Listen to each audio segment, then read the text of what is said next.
Good morning and welcome back to the channel. Today we're going to be talking about a filter that you definitely need. Let's go.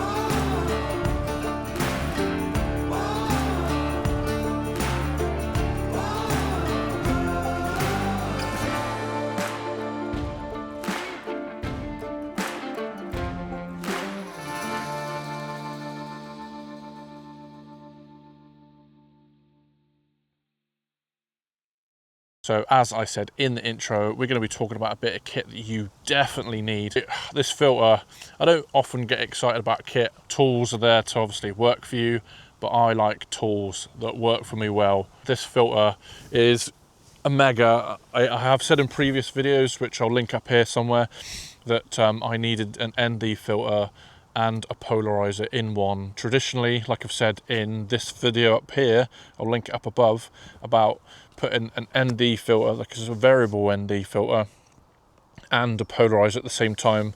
When the filters cross over, it can introduce like a V, or sorry, an X.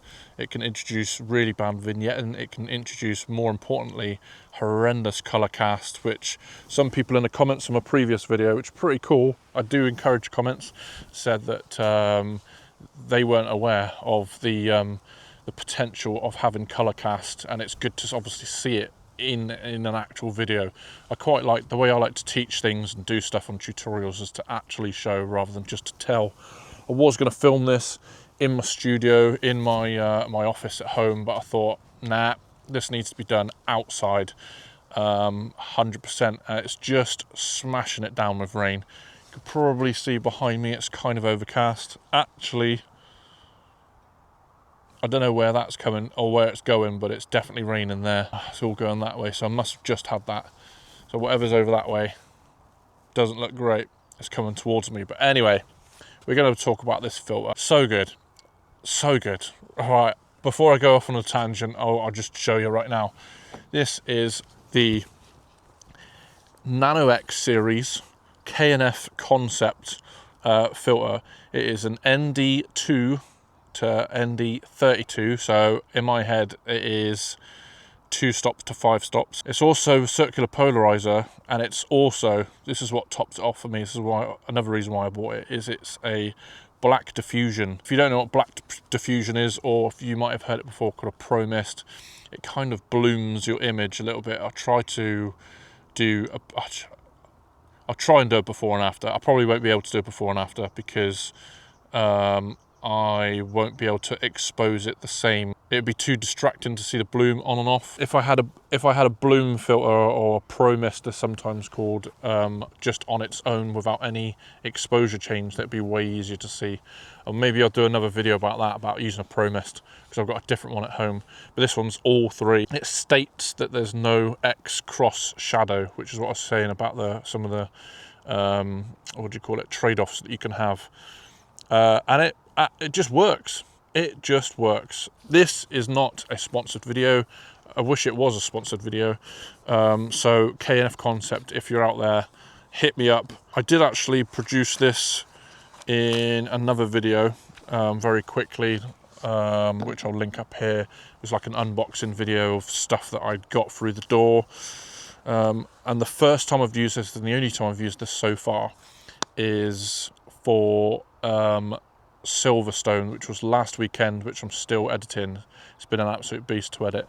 Still editing that at the moment. I've not even looked at any of the B-roll yet. I'm just going through the interview stage, making sure it's all cut up properly. But I used this filter. It was just a game changer. I could change my ND really, really quickly, and I could change, obviously, the polarization really, really quickly. I've got my camera, hopefully it's still there, my R5 over there. I'll show you in a minute when it's on. I've got my car parked in, it's an alright location. It looks okay, but it's my crappy Citroen. If you're new to my channel, then you won't know, but usually I absolutely slate my car because I really need a nice car. I can't be teaching you guys photography and videography tips and tricks, car related, if I've got a crap car. It's just started to rain. So this is cool. I'm going to close that box and I'll show you in here. In this box right here, we have, it's magnetic, so that's pretty cool. Really premium, some sort of leather or pleather. And what you do is, it's really raining now. I'm just going to roll with it, how bad it rains. You pull that tab and it pops up so that you can obviously take it out. I'll leave it in there for now because of the rain. And what I'll do is put it on my camera when it stops raining. I'll probably meet you back here in a minute when it's not raining, and then I'll explain how good it is. We are back. It rained a lot. It's just done one now, over that way somewhere behind me. But got the filter. We are going to bring you to the camera. So, don't know if you can see me, it's active track, so you probably can't see me, but I've got the R5 here. Let's move it down a little bit. Can you see that? There we go, R5 down there. Now I'm going to be all out of whack because I've just moved it. What's going on? Right, it's definitely not going to do that properly. Anyway, so R5 is here, as you can see. Let's move me around. Cool, active track's off, I guess. Leave that off. So, got the filter. I'm going to put this down. Let's put active track on my face. Look, I'm going to put you on the floor. Let's put you there. So useful sometimes. Do it here. Right, I'll bring you up close in a sec. Filter's going to come out, obviously, using the magic thing that I didn't actually use. Where is it? Are you kidding me? It's raining again. Not even joking. What is going on? Right, let's put that tab back in there. This is wild, absolutely wild. Let's screw it on. Oh my God, no, this is not cool. Let's bring you in. What a pain, come on. There we go. Let's sit in the passenger seat. No, not sit in the passenger seat. Gonna sit in the rear of my car. Let's see, here we go. My Polarising ND filter on my camera is rubbish. Because it's, there we go. Let's turn that off. There we go, that's a bit better. Right, let's try and balance this. Oh my God. Talk about some guerrilla filming. Balance it right there. So, as you can see here, we have got the filter on. On the front, you've got this knob here. You can loosen that and it will change the amount of ND. If you look on, probably not going to be able to see it because it is really, there you go, look, you see the arrow, it's really small on here. You've got that arrow here, that'll tell you, is it that side? Yeah, that'll tell you, let's say it says 5 on there, look, and when it goes to 2, which is all the way there, should be 2, or 1, I thought it went to 1, so there's one stop to 5 stops. I thought it was 2 stops. That's like my old filter. Anyway, once you've done that, you then lock that back off so that you don't adjust the ND. And then, oh, my cage is a bit loose. And then once you've done that, you can turn the main, there we go, look, the main bit of the polarization filter, and that changes the actual polarization. So this bit to change just the ND, and this bit to change the strength of the polarization. So good, so good. What we're going to do is we're going to wait for this bloody rain to stop, and then I'm going to show you outside what it does. We are back in. Oh my days, this rain is relentless. It's still spitting a little bit, but we're just going to go with it. Filter seems to be good, it's clean. On my shirt, ironically on my new shirt, it's got, not that you can see it on here, it's a Dixon shirt, not sponsored. It's got a lens cloth on here for glasses, obviously, but great for lenses, actual lenses. Anyway, what we're going to do, I was going to turn on the R5 and I was going to demonstrate it in camera. Let's turn you down a little bit, bring you down to recompose me a bit better. There we go. I'm going to turn it on, and looks all right already, to be fair. It says it's underexposed, but we'll see. So this scenario, obviously, we're going to be filming as opposed to taking photos, because really, you don't always need an ND filter to do stills photography, but a lot of content creators now that I've seen, obviously you're going to be doing stills and video, because you might be filming content for yourself. Therefore, you still need a ND filter. You don't need it, it's just, I would definitely advise having an ND filter to make sure that you've got good motion blur. And if you don't know what I'm on about, I'll link this video up above about why you need an ND filter. Anyway, let's start recording on here. My histogram's telling me it's all good. I'm going to start recording. I'm doing 4K 25 on here, 50 frames a second, or a 50th of a second, shall we say. I'm at 25 frames a second. 800 ISO because I'm shooting in C-Log 3, and I have F13 just to balance it out.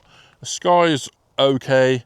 We've got quite a bit of contrast, to be fair, in the clouds. Might be able to bring that back in post on the highlights, but ideally you always want to try and retain your highlights. Anyway, we're going to talk about this filter, obviously. So, recording now, you can see my car right there. We're going to undo this knob here, like I mentioned, and look in here. You can see, you should be able to see, is it doing it? I don't think it was doing it. There we go. On screen, it is changing the ND, and you'll notice, because it's also polarization, those clouds go blue, very blue. But anyway, we're going to balance by eye. We're going to balance. Ideally, you would have waveforms or vector scopes, or at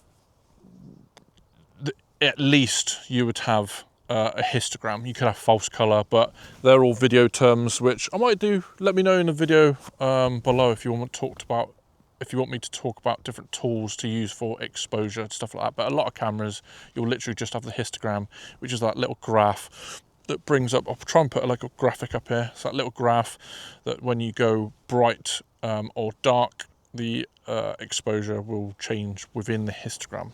Anyway, I love to go off on tangents, obviously, just trying to give you as much information as possible.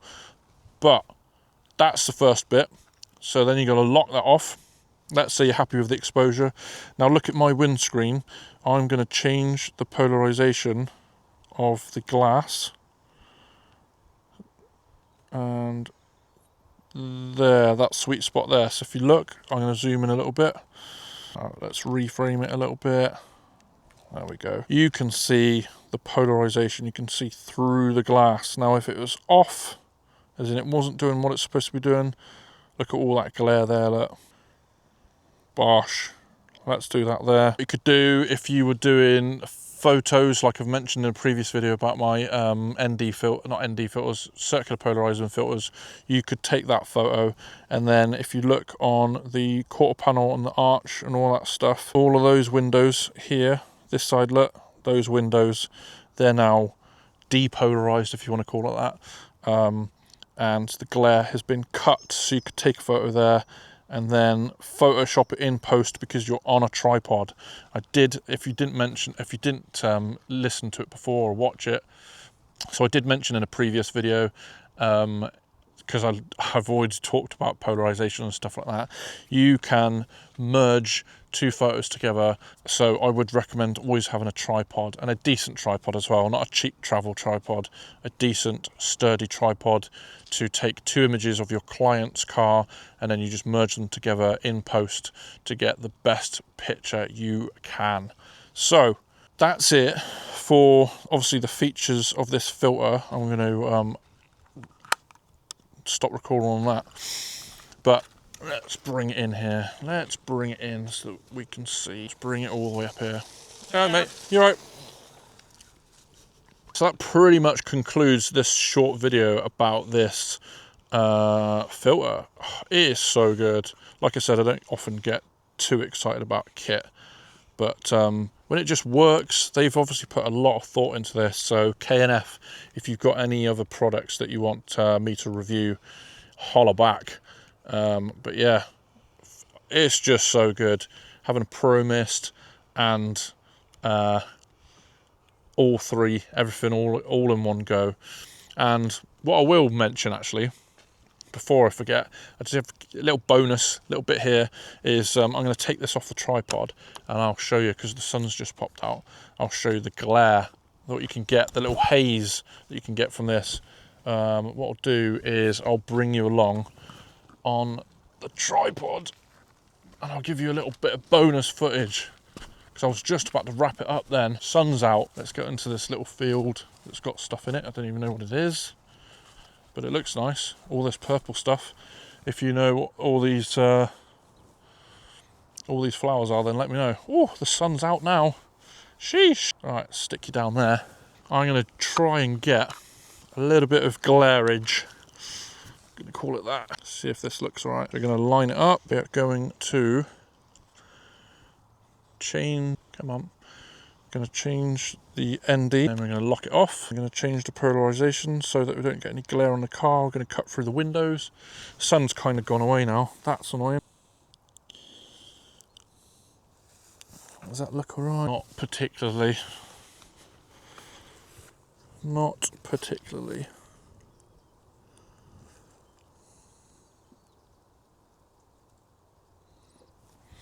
No. The sun is crazy high at the moment and really bright and already kind of diffused with the clouds, so that was annoying.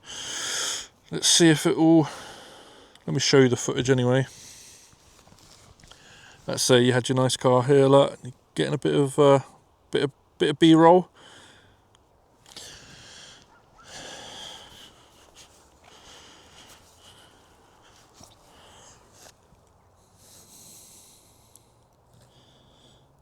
Here we go, look, get a bit of flare on there. That looks alright. Let's get a bit lower. Get the car on there. Nice bit of float, bit of glare. Marsh. Beautiful. You can kind of see just on the edge that that bloom right there. So I'm going to stop recording. I'm going to take off this filter. Put it down there. I'm going to try and, how am I going to do this? Let's change the exposure. Now I'm going to still use the same aperture. Just going to ramp up the shutter speed all the way so that you can see the difference in types of flares that the polarization would have. So let's do the same photo. Or same video, should we say. Nowhere near as much blooming. You can agree, if you look at the sun. Very different. So obviously all about the style that you're after. But also points to note let's make sure that I clean that before I put that back on. Don't even know if it is still tracking me. Oh, thank you. I hope it's still tracking me. I thought I'd do a little bonus bit right at the end there. I was obviously about to sign off on a short video, but I've just extended my video by quite a bit now, so can only apologise about that. But also, good things about polarisation is that it will like make your image a lot more contrasty as well. It's not just about cutting the flare, or the glare, sorry. It's really good at increasing the contrast in the sky, the grass, obviously cutting the glare off. So, yeah, I recommend this thoroughly. It's such a good bit of kit. But like I always say, if you enjoyed this one, please comment below. I'd love to build a community of filmmakers, photographers, car enthusiasts, all that good stuff. Even if you don't take photos or videos or anything like that, in the future, obviously I'm going to try and cover some car events when I've got spare time. But yeah, that's this video probably wrapped up for now, I think. Absolute great bit of kit. Comment below if you're interested. I'll leave a link in the description below. And once again, K&F Concept. If you've got any filters that you'd like me to talk about, I will be happy to make a review about them. Great bit of kit. Reach out to me. So good. Let's go. Yeah, cool beans. Happy with that. Thanks very much for watching, and I shall catch you in the next one.